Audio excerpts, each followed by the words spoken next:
It was one of the most audacious acts of terror the world had ever seen.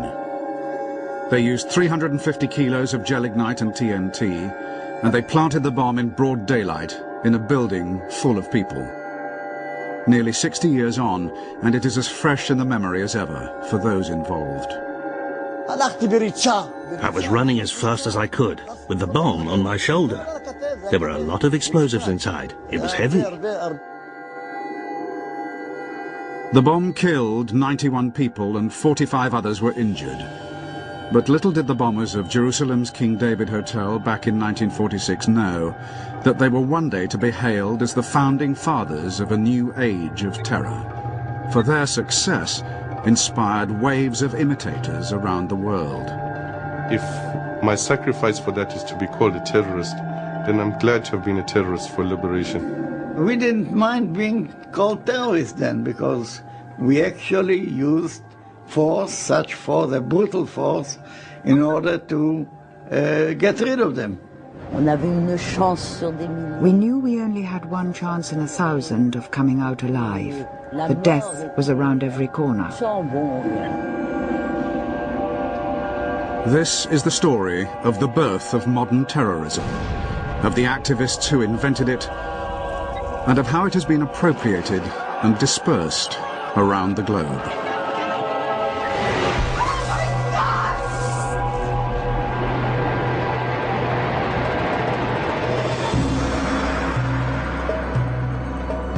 Jerusalem, cradle of faith to Muslim, Jew, and Christian alike. Jerusalem, the birthplace of modern terrorism. After a bomb explosion caused by terrorists on the British headquarters at Jerusalem, one entire corner of the King David Hotel, a building of 7 stories, was razed to the ground.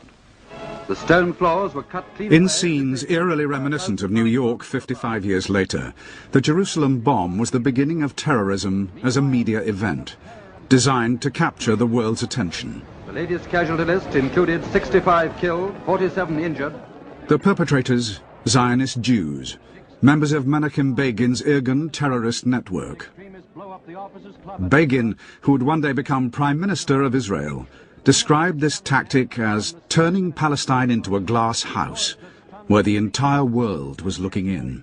I think it was one of these acts of violence that, ahead of its time, I mean, in an era before CNN, before instantaneous news, was choreographed precisely to attract international attention. We were a minority, but we were a minority with a clear ideology that we must have a Jewish state to rebuild the state which was existing many, many hundreds of years ago.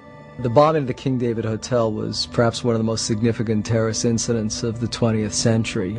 For many decades, it actually held the infamous record of having killed the largest number of people. In a fight for liberty, you have always those who are more, call them extreme, or more adamant, or call them staunch, and they want it immediately, not to wait for the Messiah.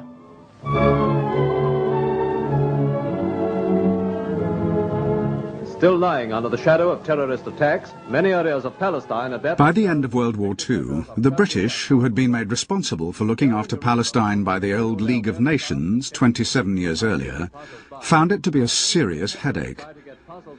They were caught in the middle of the Arabs and the Jews, both of whom wanted the country for their own, were unwilling to peacefully coexist, and were agreed on only one thing: their hatred of the British, whom they both saw as foreign occupiers. The British military and administrative headquarters was here, in the south wing of the King David Hotel in Jerusalem. The luxury hotel itself still functioned with guests, restaurants, bars, and Sudanese waiters.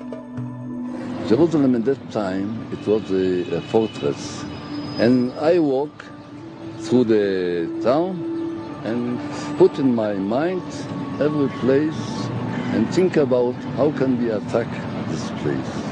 If we succeed, it's very important the whole world will see that we can fight even the British. Begin and Ellis decided on a daring plan. They would strike at the very heart of British rule, the King David Hotel itself. If they succeeded here, the whole world would take notice. The terrorist bomb was hidden in 7 milk churns and delivered in a hijacked pickup truck to the hotel's basement kitchen. We jumped out and everyone took up their positions. I took the churn and started to run. I was thinking, how do I get to the place where I have to put the churn down? That's how I started. Anyway, there were lots of people around in the corridor, and we tried to move them out of the way. Here, there, to the side. But there were some who resisted, but we threatened them with our weapons. I wasn't dressed as a civilian or a soldier. I was dressed like an Arab, with a jalaba and a keffiyeh, with that ring on your head. You know, like, what's he called? The leader of the Arabs. You know, Arafat. There were 7 churns, weighing 350 kilos in all. I ran until I reached the place where I had to put it down, with the churn on my shoulder. I carried on, until I got to the place where the British people were. I saw a pillar that used to be here, and I put the churn down and ran away immediately. I waited in my position until all the churns were together, and then the time would come for the explosion. All the churns together were like one whole man, a complete bomb. The bomb went off at 12:37 and was devastating. But of the 91 dead, only 28 were British. 17 Jews died alongside 41 Arabs. Of all these, 54 were innocent civilians, unconnected to the British authorities in any way. It's classic terror in that it's off the mainstream. It's not a reflection of the policies of the then Israeli leadership, which had a very strong ethical approach to the use of violence, admirable in many ways. And it shows too a sign of the future in that it's the damage being done by the splinter of the main movement, which is the damage we frequently call terrorist, and which is the most likely to be without any moral dimension.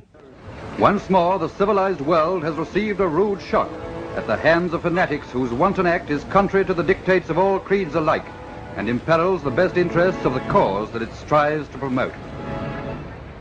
The Irgun denied that they aimed at civilian targets, but one man at least had a different opinion. In 1948, the British Chief Secretary in Palestine, Sir Henry Gurney, wrote in his diary of how one Irgun attack was indiscriminately aimed at civilian targets and was designed to create panic among the population. 3 years later, Gurney himself was to be assassinated, as liberation movements all over the world took note of the flame that had been ignited in Palestine.